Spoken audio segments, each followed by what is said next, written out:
Yesterday morning at 2:41 a.m. at General Eisenhower's headquarters, General Jodl, the representative of the German High Command, and of Grand Admiral Dönitz, the designated head of the German state, signed the act of unconditional surrender of all German land, sea, and air forces in Europe to the Allied Expeditionary Forces and simultaneously to the Soviet High Command.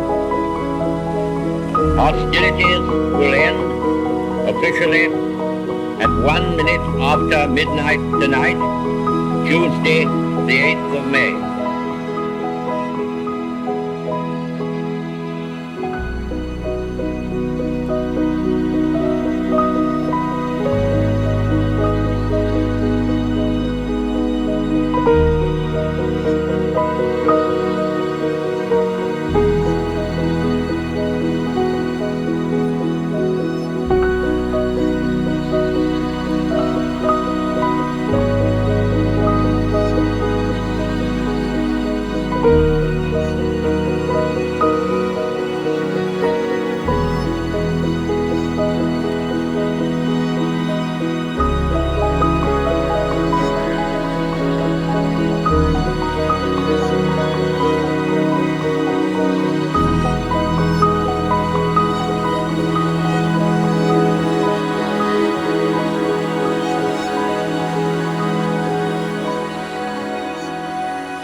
Hi friends, my name's Jake. Welcome to the Kitchen Scrap, where today we are celebrating the 80th anniversary of VE Day, otherwise known as Victory in Europe Day during the Second World War. Now, I filmed this video over the course of a couple of weeks with every intention of posting it on VE Day, which was the 8th of May. But in true Jake fashion, I am very late to the party on this one. But better to be late to the party than to not show up at all, I say. Now, I didn't celebrate VE Day last year on the channel because I was only 4 months into my 1-year ration challenge, so it kind of felt a little bit premature. But given it was the 80th anniversary this year, I knew I definitely wanted to do something to celebrate it. So while seeking inspiration, I was reading through Marguerite Patton's Feeding the Nation, and I came up with an idea. I thought it might be interesting to test out some wartime recipes that were either served during the war or on VE Day celebrations around the country based on locations. For example, we're going to be making some wartime dishes that were served in factory canteens, country farms, underground shelters, and of course, the famous VE Day street parties. We're going to be making 2 recipes from each location, a savory and a sweet. Well, except for the factory canteens, we're going to be making 2 savory dishes for that segment. So I hope you enjoy today's celebratory video. There's no frills, there's no party tricks. It's just going to be good old-fashioned wartime cooking, and all of today's recipes can be found in Marguerite Patton's Feeding the Nation. So let's commence the somewhat belated VE Day celebrations.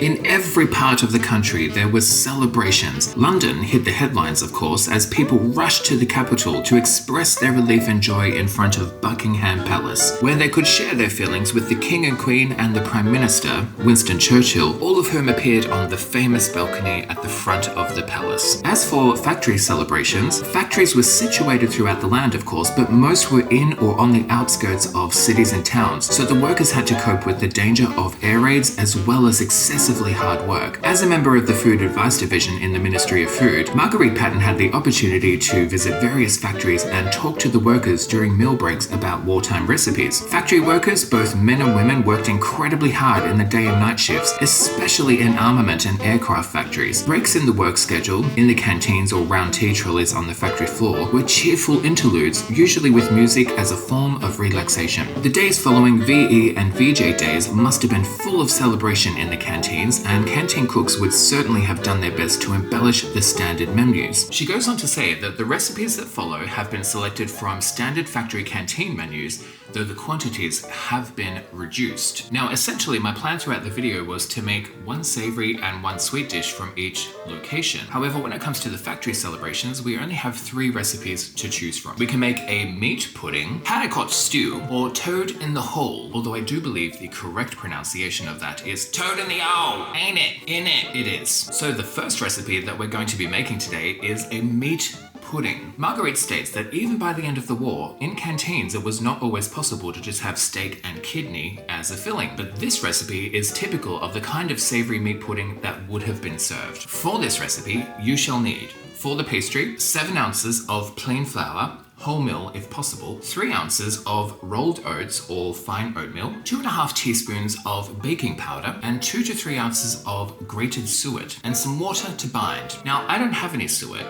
kind of. And instead of using butter or margarine, I'm going to try a little experiment. It just so happens that I happen to be in possession of some beef tallow, which is essentially rendered down fat from suet. As many of you will already know, one of my jobs is working at a Mexican bar and restaurant, and I've actually been helping out more in the kitchens recently. And at the end of the week, my boss ends up with all of this beef tallow, more than he knows what to do with, so I said I would take some home and try a little experiment with it. So that's for the pastry. For the filling, we're going to need 8 ounces of stewing steak, 4 ounces of either liver or ox kidney, or alternatively 4 ounces of cooked haddock beans or dried cooked peas. I've opted for the haddock beans in this instance, but I'm going to substitute those with some cannellini beans. I'll explain that later. You'll also need 4 ounces of sliced onions or leeks, 4 ounces of sliced carrots, and 2 tablespoons of chopped parsley. This is our first meat pudding, you guys. I'm excited. So, let's get cooking.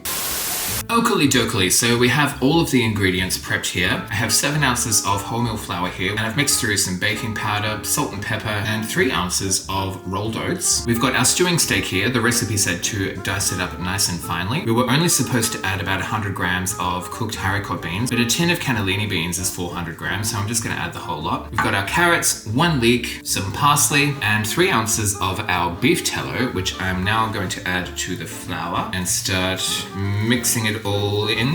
Hopefully this works. I don't see why it wouldn't. All right, just gonna add a little bit of water. It's getting there. Okay, I think we're there. It's time to roll this out. Okay, so I've just lightly floured my surface. I've also gone ahead and greased my pudding bowl. This is feeling a little bit dry. Just gonna wet my hands slightly and incorporate just a little bit more water. It's also a bit more crumbly because of the rolled oats. Now we want to reserve about 1/3 of this for our lid. Let's see how workable this is. And then roll the rest of this out, ready to line our pudding basin. I don't know if it's showing up on camera, but you can kind of see the tallow. It's almost like a map of veins. All right, let's see if I can pick this up without it breaking. Probably not, but we'll try. Whoop. Getting it in is another story. We're just gonna have to patch it up as we go. I do wanna make sure I have enough overflow on the top so I can join the lid properly. Okay, so far so good. I'm a little bit worried though that we're gonna have too much filling. We'll see. Okay, let's just roll out our lid. Okay, let's just move this to the side for now and clean up our mess. I'm just gonna mix all the filling in the same bowl that we used to make the pastry. Chuck in the meat, our beans, our leeks, the carrots, and our parsley. What do you think, guys? Can I make it fit? Bring this all together. Add some salt, pepper, mix that through, and now we're going to start filling this up. I think I'm gonna have to really pack this down. I'm gonna have way too much filling, you guys. Maybe not, maybe not. Luckily, we've got that little bit extra, so I'm just gonna go for it and see what happens. Okay, I literally couldn't fit any more in even if I tried, but we got it all in. So you can't see this, but I'm just lightly dabbing the edges of the pastry lid with some water to help it stick. Pop that on top. Then I'm just going to go around and seal it as best as I can. And it will be okay if there's a couple of holes because that's going to help the steam escape, but I do want a good seal on this. I'm really looking forward to trying this because I've never had a steamed pastry before. But as I'm doing this, I'm just trying to work out how they would have made this to feed the masses in a factory canteen. I'm guessing they would have prepared it in huge sheet pans, right? So it's definitely sealed now. So now I'm just going around and trying to push it into the basin as much as I can. Okay, I'm happy with that. I'm just hoping this thing doesn't freaking explode. Okay, so I've made my lid, which kind of looks like someone is wearing a shower cap. I've included a large pleat down the middle, and I've made a little handle so I can fish it out of the hot pot when it's finished. So one of three things is about to happen, guys. Number one, this could turn out beautifully, and absolutely nothing goes wrong during the cooking process. Number two, the pastry expands and breaks during the cooking process, but we can still eat it. Or number three, this is going to be a total and utter disaster. We shall find out together in 2.5 hours. So I'm just going to rest this pudding on a cookie cutter. You don't want the bottom of this touching the bottom of that. Wow, it's so big. This one nearly comes to the top of the pot. Okay, I can still get the lid on. Then I'm just going to fill it up about halfway with some boiling water. Turn on the heat, pop on the lid, and hope for the best. Pray for me, guys. Okay, so it's 2.5 hours later. I'm currently steaming a couple of heads of broccoli as a side dish. This is fresh out of the pot, and so far, it seems like it's held its shape well. But let's open it up and see if it's cooked properly. I'm so nervous, you guys. Oh, that turned out beautiful. That actually turned out, it's really hot. It turned out really well. I thought because we put baking powder in the pastry, it was really going to puff up, but it didn't. I am very pleased with how this turned out. So far anyway. Speaking of turned out, I'm not going to be able to flip this and take it out of the basin. Then it really would just collapse in a hideous mess. So I'm just going to cut directly into this and serve it that way. Ooh, she's thick. That is jam-packed full of filling. Please be cooked all the way through. Surely it has to be after 2.5 hours, right? All right, let's just have a look. Lift up the lid. Yeah, the meat is definitely cooked. It smells amazing. Now I just have to get it out of this. I just don't think there is going to be a delicate way that I can get this out looking neat and tidy. I reckon this filling is just gonna go everywhere. So we're gonna have to do this in stages. That's what it looks like on the inside. I wish you could smell this. I think I'm essentially just going to have to excavate this. It is very juicy on the bottom, so I don't think that pastry is going to be as good. Nonetheless, we'll definitely still eat it. I guess it doesn't look very appetizing once it's actually on the plate. But I will be serving this with some broccoli, and I think we need to make some gravy, but first we should taste test. So let's just try some of this filling first. It's really nice. It's very simple flavors, but it's kind of refreshing, to be honest. Nearly all of the flavor is coming from the beef and the vegetables alone. Otherwise, the only other things that we used were salt, pepper, and some parsley. I'm not gonna lie though, while the beef does have a lovely flavor, it's not as tender as I thought it would be after 2.5 hours of cooking. It's not tough, it's just not as melt in your mouth fantastic as that sailor's pie that we made a few weeks ago. I'm gonna try some of the pastry on its own that we made with the beef tallow. That's a really nice pastry. It's very stodgy, but the beef tallow totally did its job. I just tried a mouthful with pastry and filling. This is delicious. I personally don't think it needs gravy or sauce. I'm really just enjoying the simple flavors. And the pastry is actually saltier than the filling. And it's actually got a really nice texture because we used wholemeal flour and it has whole oats in it as well. I really like it. And as a once-off, I think it's brilliant. And the reason I say once-off is because I think you could achieve the same effect in far less time by just simply making a beef and vegetable pie with a lovely wholemeal and oatmeal crust, but I'm thrilled that it worked, and accompanied with my broccoli side, I'll get 4 dinners out of this. I don't think I'm even going to bother making gravy because I'm just enjoying this as it is. So carrying on with our factory celebrations, we're going to be making something called haricot stew. Although with that being said, there aren't really a lot of haricot beans required for this particular recipe. Only 4 ounces or 100 grams to be exact. Now here in Australia, haricot beans are often referred to as navy beans. But much to my surprise, I could not find them anywhere in any of the many supermarkets that surround me. But I do have a whole bunch of cans of cannellini beans in my pantry, so I'm just going to use that as a substitute. Now just above the recipe, it states, in canteen, proteins. Just as much as in the home, fresh meat had to be augmented with corned beef and plenty of vegetables. This stew can be varied according to the vegetables in season. Leeks were used a great deal, often to take place of the onions, which were difficult to get at certain times of the year. So for this recipe, we shall need 2 ounces of dripping. I'm just going to be using butter, 1 large leek, thinly sliced, 2 ounces of plain flour, 1.5 pints of vegetable stock, a pound of diced mixed vegetables, some salt and pepper, 4 ounces of cooked haricot beans, and 4 ounces of diced corned beef. Now you guys, I'm a little bit excited for this one because I have just purchased my very first can of corned beef. I've never cooked with this, and to the best of my knowledge, I've never eaten it either. In fact, I'm so naive to the wonders that is corned beef that I don't even know how to open this can. There's a strange key on the bottom of it and some kind of pull tab here. So I'm gonna go Google how to open a can of corned beef. But as always, let's get cooking. Okay, so over here we have some of our stock. I do need an extra 400 mils of this, which I'll add later. We've got our diced up leek. For my vegetables, I opted for carrot, potato, and some cabbage. The recipe called for a pound, but just the potato and the carrot alone was a pound. But I did want to use up some leftover cabbage that I had. And I've just drained 1 can of cannellini beans. I'm only supposed to use 100 grams of this, but 1 can is 400 grams. I don't really see the sense of just using 100 grams here, so we're using the whole can. And we've got our corned beef. Now, I'm pretty sure I know how to open this now, so take off this key. The end of it snapped off. Lift up that little tab, and as you can see, there's a little slot in there. So we're going to feed that through slightly and then just start turning. It's really quite effective. Oh my god, it smells like cat food, you guys. That is minging.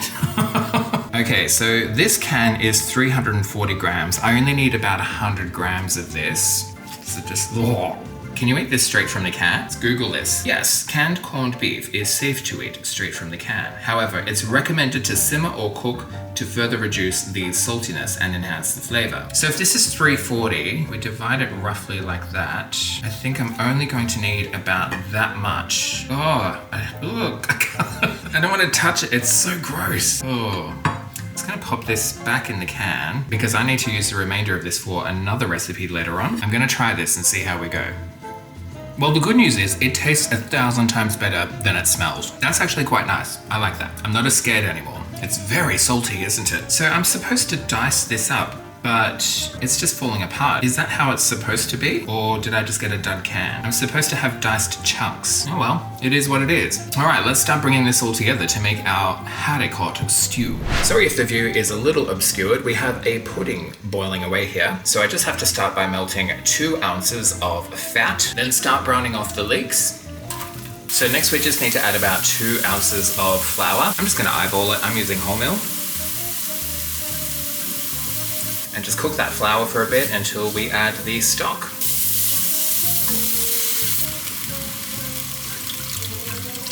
And I do need another 400 mils of this. Okay, now this has come to a simmer, so we're just going to add our vegetables. Then we're just going to pop the lid on and let this simmer until the vegetables are almost tender. Then we'll add the beans and the corned beef. Okay, so this has been bubbling away for about 10 minutes now. So I'm just going to add my beans and the corned beef. It's really not a lot of corned beef compared to the rest of the stew, is it? Add some salt. I'm gonna start off slowly with this and see how I go. Some pepper. All right, time for a taste test. I want to make sure I got a bit of everything. That's quite nice. I mean, it's simple, healthy ingredients. I am just going to add the tiniest bit of salt, maybe another ½ teaspoon, and that's it. So I'm just going to leave this on the stove for about another 5 minutes just to help reduce some of that liquid, but otherwise, I'm calling this done. It came together very quickly, hardly any fuss involved. It's packed full of healthy ingredients, and I can easily imagine how lovely this would have been to eat when you're on your break at the factory. It's warm, it's filling, and it definitely would have helped to fuel the rest of your long, laborious day. Going in for another taste test. I really like this, and even though we only put that small amount of corned beef in, you can definitely taste it. Gives it a nice edge. I would make this again. Throughout Britain, farmers had worked ceaselessly to cultivate crops, rear livestock, and produce the best yields of milk to feed Britain. Their contribution to our war effort was of great importance, for it was essential we relied as much as possible on our own resources of food. From the point of view of feeding their families, country people were perhaps a little more fortunate than town dwellers, for they could catch rabbits, pigeons, and game birds when in season. On the other hand, they may not have been able to buy extra buns and cakes from the bakers as easily if they lived a long way from the shop, or visit British restaurants or other restaurants, for their work gave them little leisure. The cooks of the family had to depend upon their own cooking and baking skills. Although the years ahead of 1945 was still busy one for the farming communities, they, like the rest of Britain, celebrated VE and VJ days in 1945 with their families and friends. Then she goes on to talk about the Women's Land Army. One of the hardest working groups of women in the country was the Women's Land Army. They replaced the younger male farm and agricultural workers who were serving in the forces or in factories on essential work. The women's days were long and full of hard physical effort. It was amazing how young girls who had little, if any, experience of the hard work of farming in all weathers managed so well. Victory meant that they could return to their homes, though many continued to work on the land once the war was over. Much less well known than the Women's Land Army, the Women's Timber Corps, known as Lumberjills, numbered more than 6,000 members at its peak. They tackled every sort of job connected with wood and trees. They drove tractors and locomotives, hauling loads of timber up and down impossible gradients. They measured and felled trees and loaded endless telegraph poles, pit props, railway sleepers, and potential packing cases and charcoal. So out of all the recipes that we're going to be making in this video, this next one is the one that I have been dreading the most. Now, continuing on with my little experiment, trying to push myself out of my comfort zone, as terrifying as it is, I'm essentially working my way through different organs. And one of the country recipes available is kidney and bacon soup. Now, I have never purchased, prepared, cooked, or tasted kidney before, and I'm absolutely terrified. The recipe goes on to say that this is a very satisfying soup. I think I'll be the judge of that, Marguerite. And it's nutritious enough to make a light meal. As most farmers kept pigs, they would be able to use the kidneys plus their allowance of bacon in it. Oh! Honestly guys, why do I do this to myself? For this recipe, you will need 2 pig's kidneys, skinned and finely sliced, an ounce of flour, some salt and pepper, 3 bacon rashers, 2 medium leeks thinly sliced, 4 ounces of sliced mushrooms, 1.5 pints of water, 3 slices of bread, and 2 tablespoons of chopped chives. I'm fine with every element of this recipe except the kidneys. I will say this though, they were incredibly cheap. It only cost me $2.47 for both of them. So to all the vegetarians and vegans out there, if you're uncomfortable watching this next part, you can skip to this part of the video where I do the taste test. Otherwise, let's get cooking. You guys, it's actually been about an hour since I recorded that little introduction because I have been putting this off.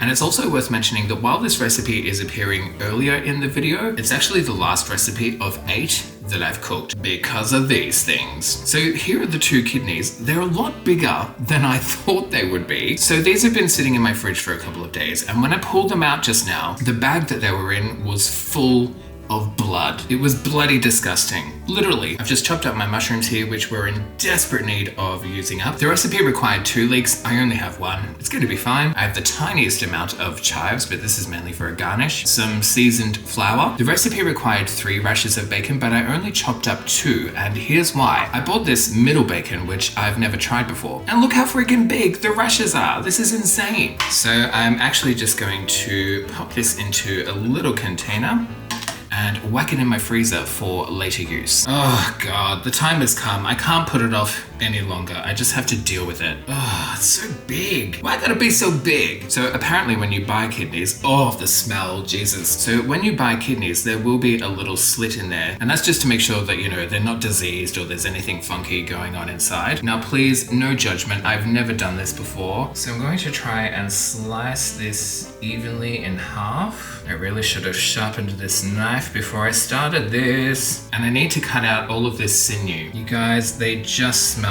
absolutely vile. I need to sharpen this knife if it's going to be any good to me. Okay, take 2. You know what? I'm just going to try and cut around it because, to be honest, and I know this is probably wrong, but I'm not that concerned if I waste a little bit of this kidney. But I will do my best to savor as much as I can. I'm just trying to tell myself that it's beef.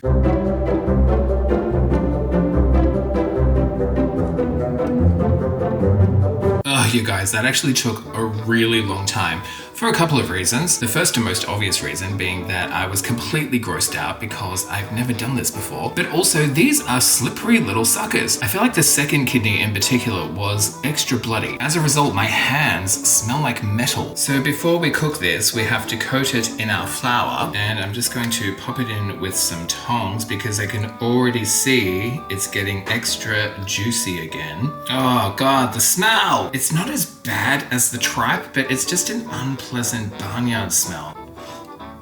How dare you? I just cleaned that countertop. I think because it's so wet, it's actually making more of a paste. I'm actually just going to sprinkle flour over the top of it and call it a day. So I've just got some oil heating in the pan. First, we're going to fry off our bacon pieces.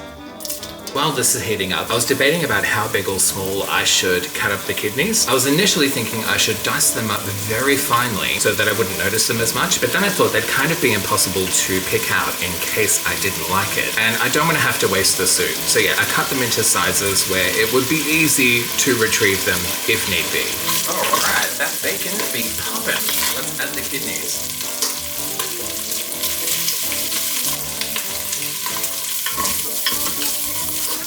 The tiniest bit of water. Because that bacon is really sticking to the bottom of the pan. Okay, first impressions. The kidneys don't actually smell as bad as I thought they would while they're cooking. But I can see blood being leached out of some of these pieces. A little bit more water. Alright, let's add the mushrooms. And the leeks. Okay, for some reason now I can smell the kidneys more. With all the other ingredients, it's not the worst smell, but it's definitely weird. I'm really conflicted on this one, you guys. Alright, just gonna pour the rest of the water that we need now. I honestly just don't think I'm gonna like this, you guys. Damn it, and I've gone ahead and splashed my Marguerite pattern book with kidney juice. Oh well, if nothing else, it will serve as a reminder to never try this recipe again. Okay, so I've just lowered the heat and now I just need to simmer this for 45 minutes. And normally I probably wouldn't be so strict with the cooking time, but given the ingredients, I'm sticking to the recipe. See you in 45.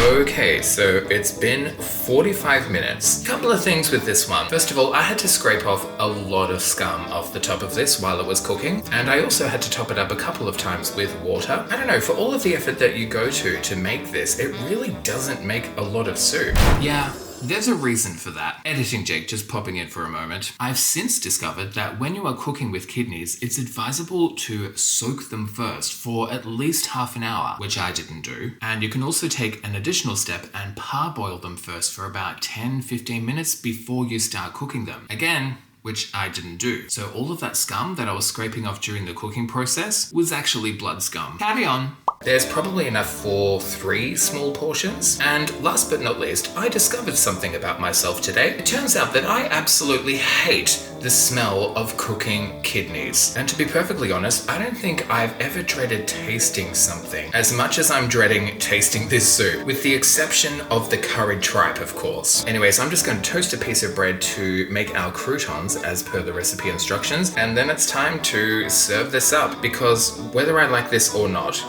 this is my dinner tonight because I have nothing else in the house. Okay, so just so I can prove it to you, there are chunks of kidney in this. This serving's on the larger side, and I've probably only got enough for 2 very small servings. Now, while I still haven't tasted this, I did add a little bit of salt and pepper to it when I was cooking it. So now we're just going to add our chives, and I've just made some toast croutons. Add some of those. I mean, it does kind of look appealing, right? But anyways, it's time to taste it. Okay, so first up, I'm going to try my first ever kidney. Our Father, who art in heaven, hallowed be thy name. Thy kingdom come, thy will be done. Oh, God. The smell is very unique.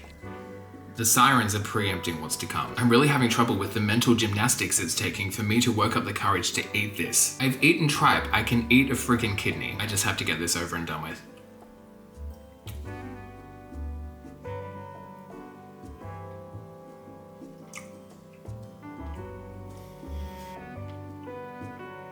Okay, I have to say, I am pleasantly surprised with the taste. I thought it was going to taste really bottomy and metallic with a urine tang, but the flavor, I have to say, is kind of good. The texture, however, is another story. I don't know how to accurately describe it, but it's kind of like with each bite, it coats your teeth with a weird sticky film that almost feels like your teeth could be momentarily stuck together. Does that make sense? Let's try some of the rest of the soup. I mean, my croutons are a little soggy because I've been yapping on, but this soup has actually surprised me, you guys. I hated preparing it, I hated cooking it, but I'm going to enjoy eating it. Now, this time we've got a bit of everything, including some kidney. It's very much a mind over matter thing. I just have to ignore the fact that I'm eating kidney. The texture reminds me of something and I can't put my finger on it. I'm not gonna lie. I'm not gonna make this again, but for those of you out there that enjoy eating kidneys, this is actually really nice. I'm genuinely shocked. So there you have it. Who would have thunk it? The only other time that I can see myself cooking with kidneys again is if I were to make a steak and kidney pie. I've never had one, but apparently they're all the rage. So I'm going to go and finish off the remainder of my kidney and bacon soup, and I'm gonna enjoy it. I think it's time to move on to something a little more appetizing. One of the recipes for the country celebrations is a cheese and apple cake, and I think this one sounds like it's going to be an absolute winner. Marguerite goes on to say that farmers and their employees were allowed extra cheese since it was not possible for them to obtain canteen meals or get to British restaurants. The small amount of cheese in this cake gives it a most interesting flavor. It should be eaten when freshly baked and served when warm. So for this recipe, you will need 10 ounces of self-raising flour, a pinch of salt, 3 ounces of margarine or cooking fat, 1 ounce of sugar, 2 ounces of cheddar cheese, grated, a quarter of a pint of milk, and then for the topping, we shall need 4 dessert apples which have been peeled, cored, and thinly sliced, an additional 2 ounces of sugar, preferably brown, half a teaspoon of cinnamon, and an additional ounce of margarine which has been melted. So, let's get cooking. Okay, so I've measured out 10 ounces of self-raising flour and I've added a pinch of salt to that. We've got 1 ounce of sugar for the cake, 2 ounces of brown sugar for the topping, some cinnamon. I've measured out 3 ounces of butter, so we need 2 ounces for the cake, and then I'll melt the remaining ounce for the topping, 2 ounces of grated cheese. When it comes to the apples, it called for 4 cooking apples, but the 4 that I had were kind of tiny, so I also purchased 2 more larger and somewhat sweeter ones. So we're just going to break up this butter and rub it into the flour. I feel like I'm doing this in almost every single recipe for this video. Then mix in an ounce of sugar and the cheese. I'm so intrigued as to how this one's going to turn out. I mean, I've had plenty of cheesecakes in my time before, but I've never put grated cheese into a sweet cake like this before. I just realized I forgot to measure out the milk, but before I add it to the mixture, I'm going to peel and slice up my apples.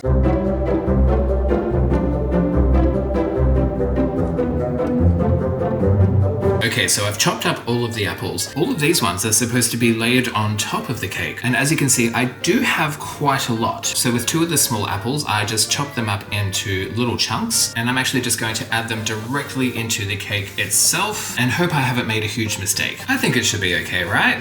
What could possibly go wrong? All right, now we're gonna add our milk.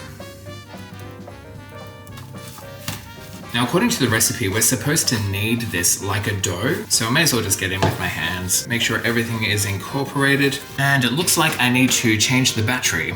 Back in a jiffy. Now, rather amazingly, it states that we're to put this mixture into an ungreased Swiss roll pan. I don't have a Swiss roll pan, and I'm certainly not taking any chances, so I've just lined and greased a loaf tin. Go. Make sure you throw the bowl in the ground, and we're just going to form this into a kind of fat sausage shape, about the length of the loaf tin. I'm going to have way too many apples, like way too many. I guess I'm just going to try and do it like fish scales and see how we go. If you decide to make this, the thinner that you slice your apples, the easier this part is.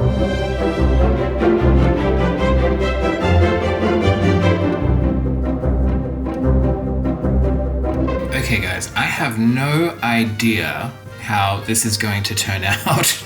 It's definitely not going to look like this when it comes out of the oven because this is going to puff up, but it will be interesting to see what happens nonetheless. But I barely got through any of the apples. I reckon 2 apples max is all you need for this. 1 for the inside and 1 for the outside. So next we're supposed to sprinkle this with all of this brown sugar, which looking at it now seems like a lot. I think what I'm going to do is mix the sugar in with the butter and then just pour it on top. Executive decision has been made. Okay, let's put in about half of the sugar and see how we go.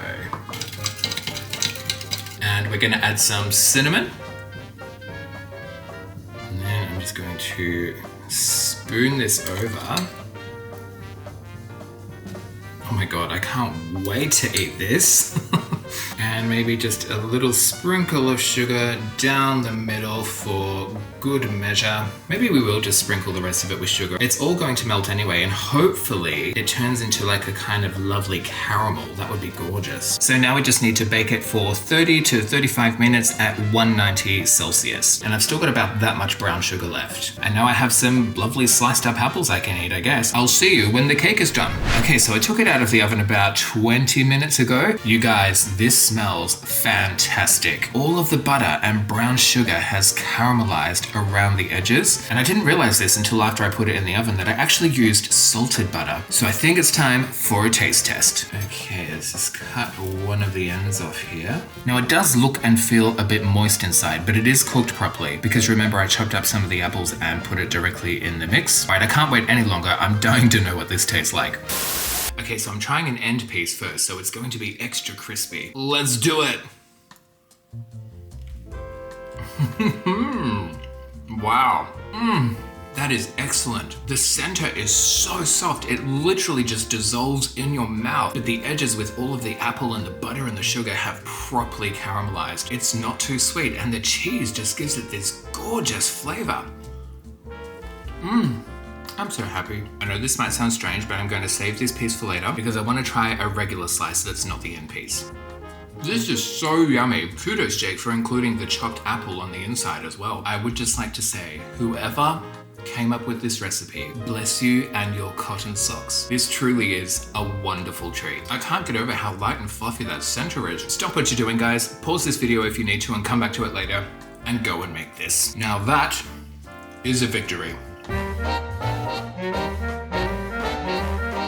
So moving on, we're going to look at some of the celebrations in the underground shelters. So on page 189, Marguerite writes, "There can be few people who celebrated the end of the war more wholeheartedly than those who had spent much time in the air raid shelters. Homeowners throughout Britain had erected Anderson and Morrison shelters or had relatively safe places in their houses to go at the time of the air raids. In London, there were periods when day after day, night after night, bombs fell over the city. This is when crowds went to the underground shelters at tube stations. No fewer than 177,000 people were recorded as having taken shelter from the Blitz in the tubes on September 17th, 1940. This number fell, stabilizing for a time at about 60,000 per night, but then increased again when the Blitz came back in 1943 to 1944. Often troops who were moving across London at nighttime sheltered in these tube stations as well. In all, 79 deep tube platforms were permitted for use as shelters. As the years went by, proper sanitary arrangements, better lighting and facilities were arranged by the government. Food was provided and sold by J. Lyons of Cadby Hall, and its serving was organized by the Tube Refreshment Service, which employed between 400 and 500 women. The food was delivered at the packing depots at the end of each line. At 1 p.m. each day, the tube refreshment trains were loaded, and as the trains ran through, the bins were dropped off at a service point on each platform. At 4 p.m., wash boilers were switched on, and by 6 p.m., tea and cocoa were served to the shelters along the platform. Wherever possible, hot drinks were served again in the morning before people left for work or home. Even on VE night, 12,000 people were at the underground tube stations and in deep shelters. The recipes that follow give an idea of the food that would have been sold to the shelters and which they would have enjoyed on VE night. So naturally, this food would have had to have been easily transportable. So things like pasties, pies and buns, which form the main selection of the recipes provided here. We have cold meat pasties, vegetable pasties, savory potato pasties, apple turnovers and currant buns. Now, I don't want want to do another meat dish, and I've already made vegetable turnovers on the channel before. So I've opted to do a slight variation, and we're going to make the savory potato pasties. And we're also going to make the currant buns. And we're going to start with this recipe because it takes the longest. So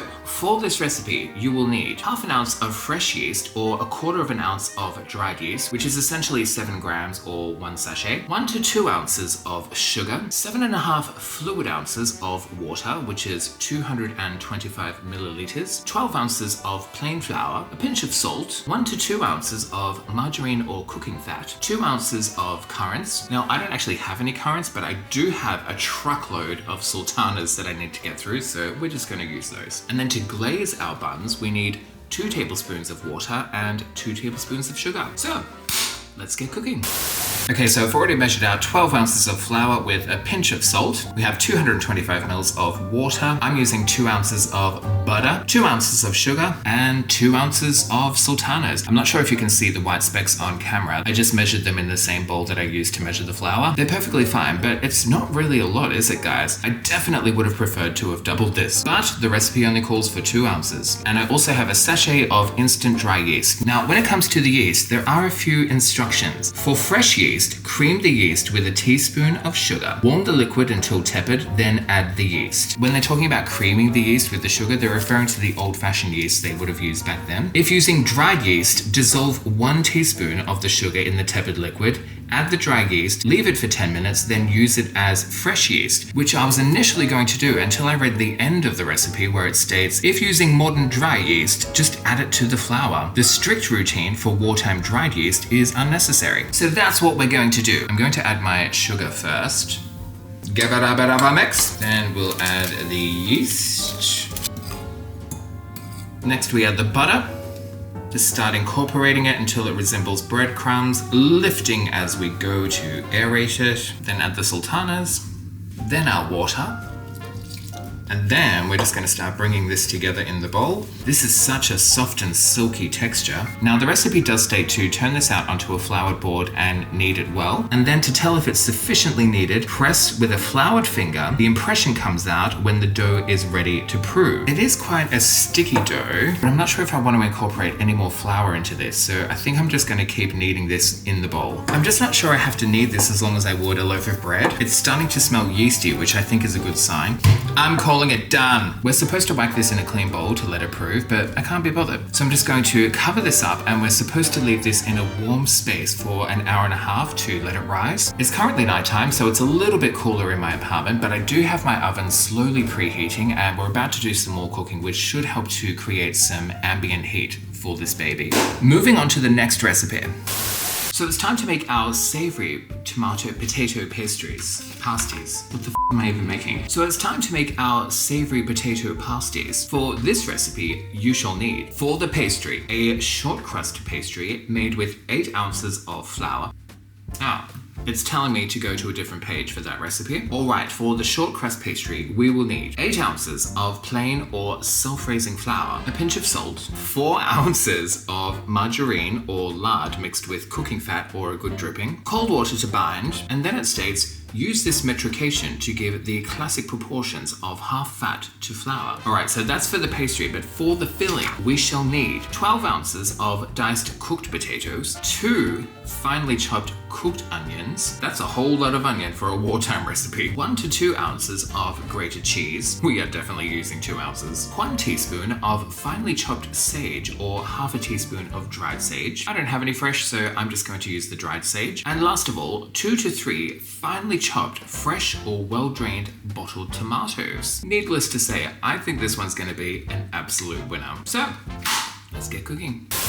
Okay, so I've already gone ahead and cooked the potatoes. For me, it was just 2 medium potatoes. I cooked these to about 3/4 of the way because they still need to finish off in the oven for about 20 minutes. I chopped up 2 medium tomatoes and drained these as much as I could. And I also went ahead and cooked 2 onions. This feels very luxurious for a wartime recipe, but it does kind of look like we've got equal parts onion, tomato, and potato for the filling, which is great. Now, I'm not gonna lie, this is actually 3 ounces of cheese instead of the recommended 1 to 2. The reason being is that I had 1 chunk of cheese left in the fridge, and when I weighed it, it was 3 ounces, and I thought, you know what, I'm just gonna chuck it all in. Because who doesn't like cheese? All right, so we're just gonna mix this all together. Tomatoes, just Just gently mix this all together. Now the recipe actually doesn't call for any salt or pepper, but I know better. We're just gonna add in a little bit and some pepper, and then add the cheese.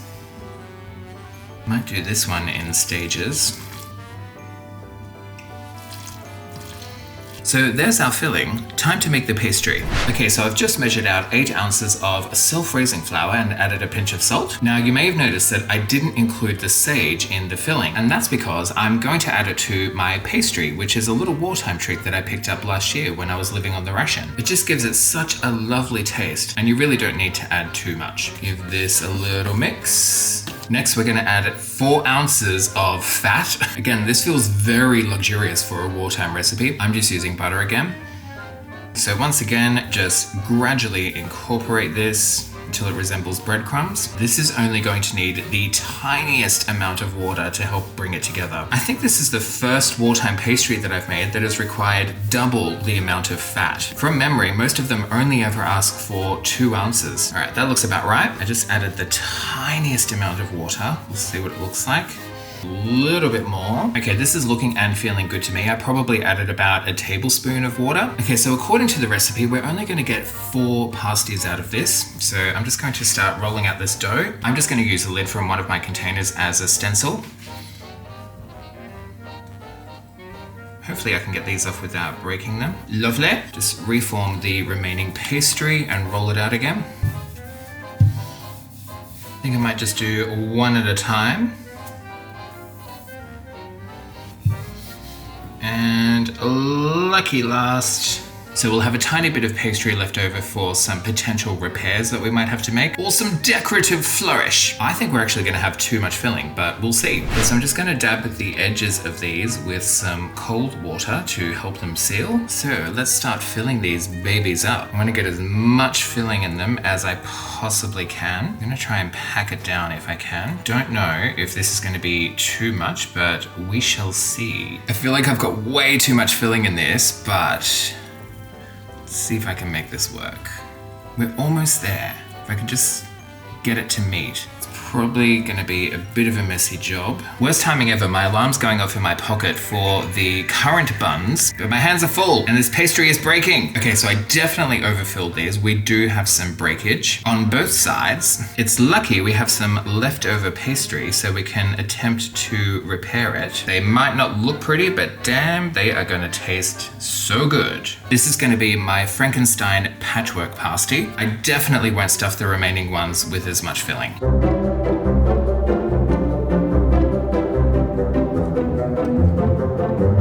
I mean, let's face it, they look like crap, but they're gonna taste amazing, guys. So my oven is set for 200 fan forced. I'm just gonna whack these in for 20 minutes. Now the recipe does state that you can brush these with some egg to make them nice and golden brown, but I highly doubt that people would have been wasting their egg ration on such a thing during the war. So we're not gonna worry about it. So yeah, look how much filling I have left over. That's probably another 2 pasties worth. Anyways, see you in a moment. Okay, fresh out of the oven. They're not the worst. I mean, they're certainly not the best. But at the end of the day, it's the taste that counts, right? So with all of that butter that we used in the pastry, against my better judgment, I would normally wrap that up and let it rest in the fridge for about half an hour before I rolled it out, because it was very delicate. And I haven't really had any issues with other wartime pastries when it's only required 2 ounces of butter. Anyways, we'll taste these later once they've had a chance to cool down. But now we need to crack on with our currant buns. So our dough has puffed up rather nicely. Next, we just need to turn this out, knead it again, and then cut it into about 12 to 15 rounds. So I've just lightly floured my surface here. Just give this a little bit of a knead.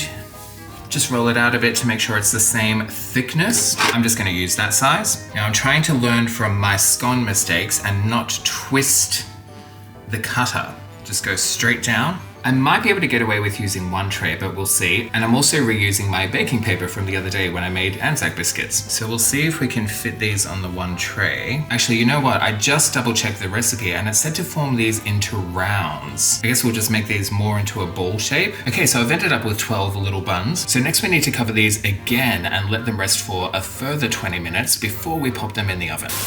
While we're waiting for our buns to rise, I thought we should taste test one of our pasties. It's still a little bit warm from the oven, but these would have been served cold. Let's give it a go.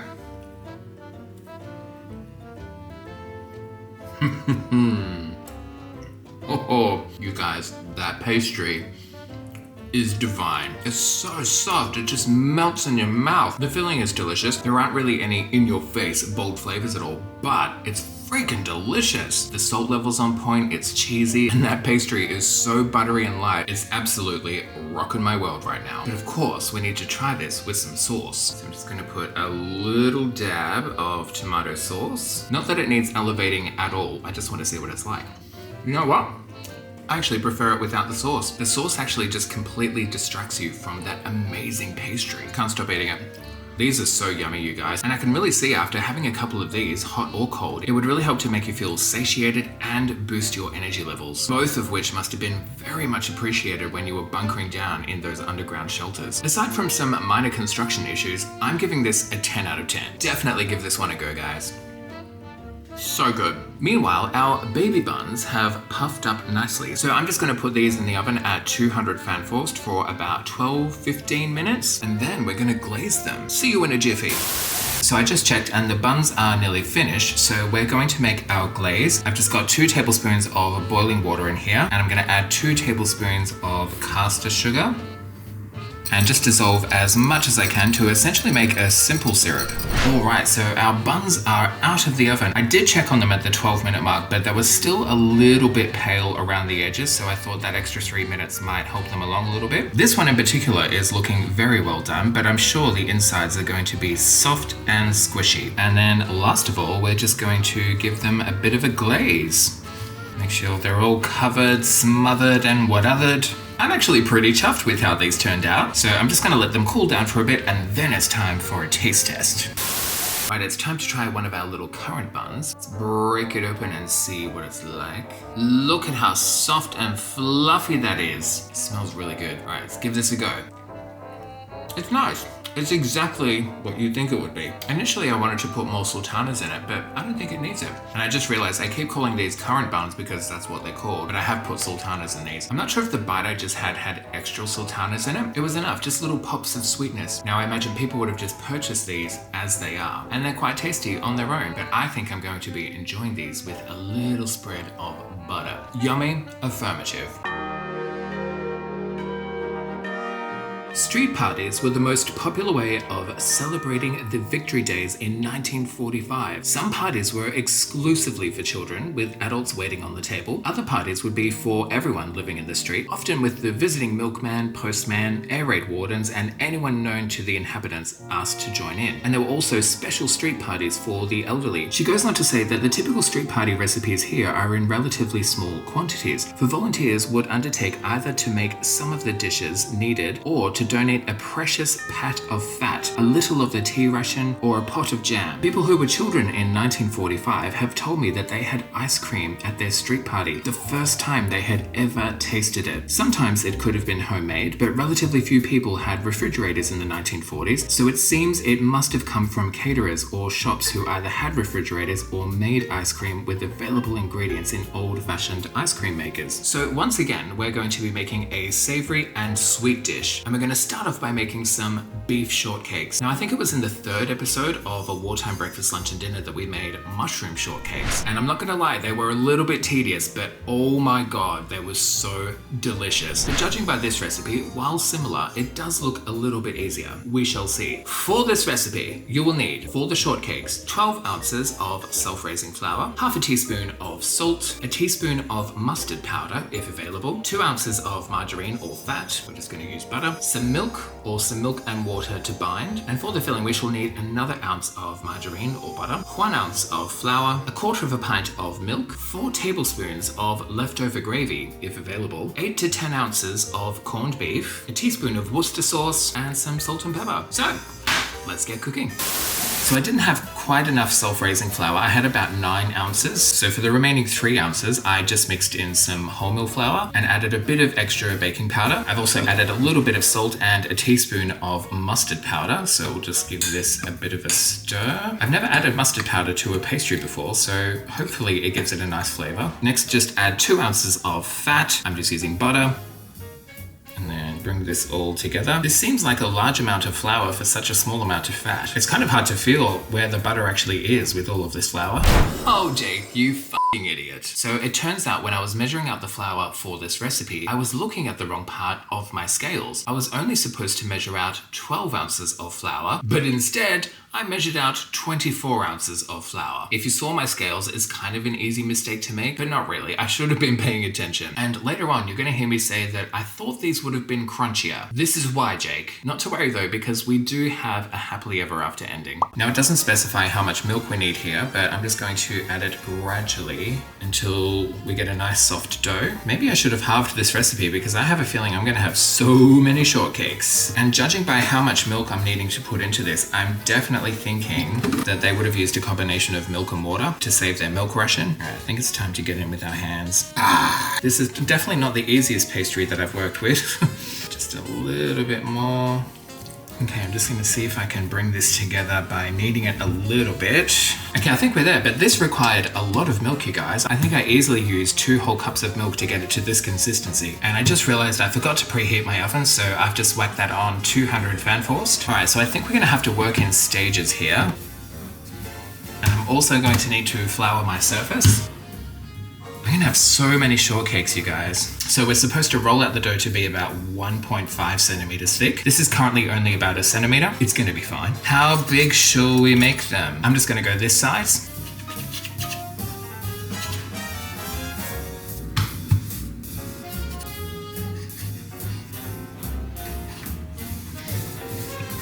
So I've ended up with 3 trayfuls, but this should give me 11 shortcakes. And with the leftover dough or pastry, I just made little V's for victory to go on top of these ones. Now these will only take 12 to 15 minutes to cook, so I'm actually gonna hold off putting them in the oven because I wanna crack on with the filling first and give that a chance to cool down before we attempt to assemble these. Okay, to make the filling, we're just going to melt 1 ounce of fat, add 1 ounce of plain flour,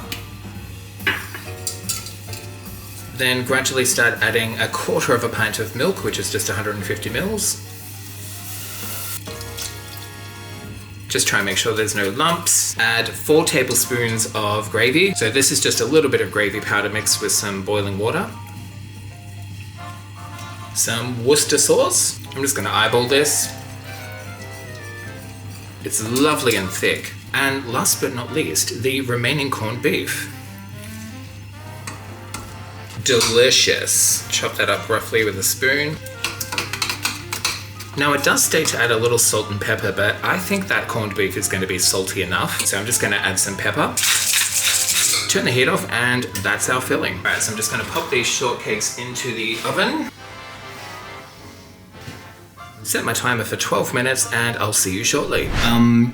Guys, look how many freaking shortcakes I have. And it turns out I've made quite the blunder. When I was cutting these out, the intention was to use 1 as the base and 1 as the top. So I thought I would end up with 11 in total. But upon reading the recipe properly, I'm supposed to cut these in half, which means I'm gonna have 22 freaking shortcakes. What a fool I am. Let's just try and cut one open and see how easy it is. Okay, that actually wasn't too bad. I'm going to spare you the grief of having to watch me now cut all of these open, and I'll see you in a moment. Okay, so I've sliced them all in half, and now it's time to fill them up. My mixture is nice and cool. I actually cheated and whacked it in the freezer to help cool it quicker and thicken it up. I'm not sure I'm going to have enough filling for all of these, but we'll see.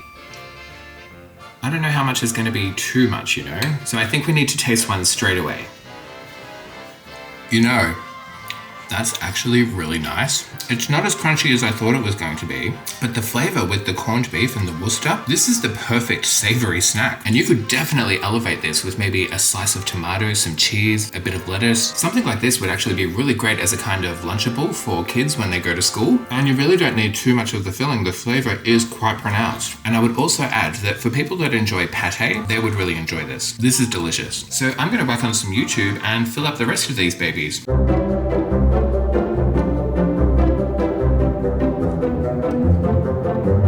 Okay, so they've all been filled. I actually had the perfect amount of the corned beef filling. I'm stoked, but I'm so curious as to what one of these would be like with a little bit of a tomato and a little bit of cheese. I don't have any lettuce at the moment, but this will do. It's like a little burger, isn't it? All right, let's give it a go.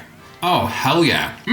That is freaking delicious. I was initially concerned at how many shortcakes I ended up with, but I'm not anymore. On the contrary, I am so excited that I have these. I am much more of a savory person than a sweet person, and honestly, right now, I just feel like taking this entire tray with me to bed. I will keep these in an airtight container in the fridge, so it'll be interesting to see what these are like in a few days' time. They are super easy to make and they are properly delicious. What an awesome treat for a Victory Street party. I love it, guys. Go and make them. Now, we started off the video with a savory pudding, but I thought it might be appropriate if we finish off with a steamed sweet pudding, something I know that was served at these street victory parties. So we're going to be trying patriotic pudding. Now, it states here that this well-known steamed pudding appeared first in the recommendations for feeding children at school dinners in the Board of Education booklet in 1939. So for this recipe, you will need 8 ounces of self-raising flour, but if you don't have that, you can just use plain flour and add 2 teaspoons of baking powder to it, a pinch of salt, 3 to 4 ounces of margarine or cooking fat. I'm just going to be using butter as always, 3 ounces of sugar, 1 beaten egg, some milk and or water to mix, and then it suggests 3 to 4 tablespoons of either golden syrup, jam, lemon curd, or marmalade. I do like the sound of the golden syrup, so that's the one that we're going to try. So, let's get cooking. Okay, so I've got my 8 ounces of self-raising flour and I've added a pinch of salt to this already. It does recommend 3 to 4 ounces of cooking fat or margarine. I'm just using 3 ounces. So bring this all together until it resembles breadcrumbs. Then add 3 ounces of sugar, 3 tablespoons of golden syrup. Give this all a mix. Add the egg. Now, it doesn't actually specify how much milk and or water to add. We just need to get it to a consistency where it resembles thick whipped cream, apparently. So I'm just gonna start very slowly. I'm actually quite happy with that consistency. I probably only added about a tablespoon and a half of milk. So I've already greased my pudding basin and I'm not sure if you can see it, but there is actually a little disc of baking paper at the bottom of that, just to prevent it from sticking to the bottom. Pop the batter in, just level it out.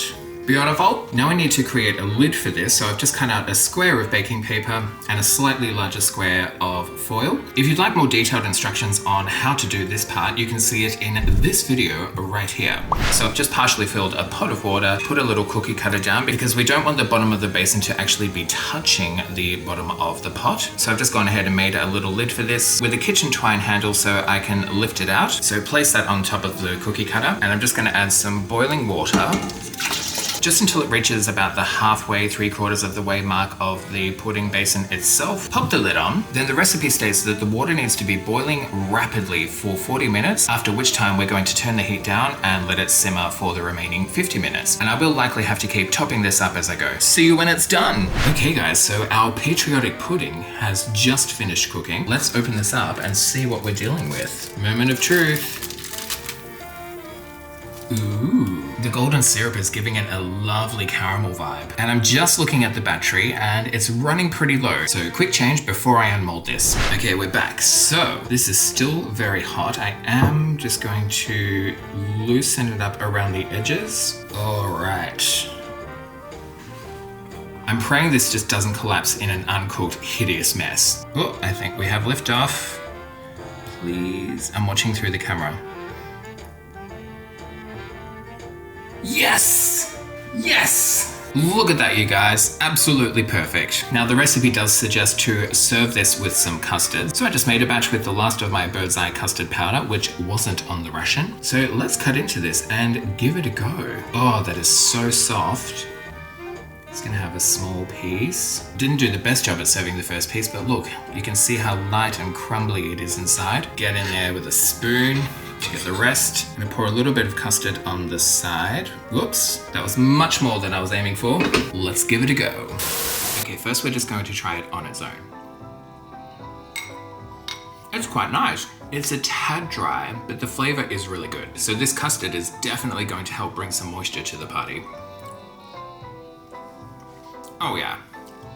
This is a very simple but delicious dessert. Can't stop eating it. It's not too sweet, even with the custard. It's not as good as that wartime Christmas pudding that we made last year with the potato and the carrot. That is still one of the best things I have ever eaten in my entire life. If I tried this recipe again, I'd be interested to see what that extra ounce of fat would do, because the recipe suggests either 3 or 4, and I only put in 3. But also, it only took an hour and a half to steam compared to the 4 hours that our Christmas pudding took. But all in all, I'm very happy with how this turned out, and once you add the custard, this would have been such a lovely treat to have at a Victory Street party. So there you have it, guys. Our Victory Day celebrations are complete. What was your favorite recipe, or the one that you would like to try the most? I actually really enjoyed all of them, even the kidney and bacon soup, although I will not be making it again. As a once-off and, you know, trying something new, it was okay. The standouts for me were definitely the Factory Canteen meat pudding. Perfect dish for colder weather. It warmed me up. It certainly filled me up. I loved the underground shelter pasties, of course, and the street party beef shortcakes were totally amazing. I will definitely make those again, and I will make them the same way that I accidentally made them in the video. They were the perfect grab-and-go savory snack. For the most part, I just had them as they were, but there were a few occasions where I did add some cheese and tomato and lettuce, and essentially just made little mini corned beef burgers. Highly recommend. But the number one dish for me was the Country Celebrations cheese and apple cake.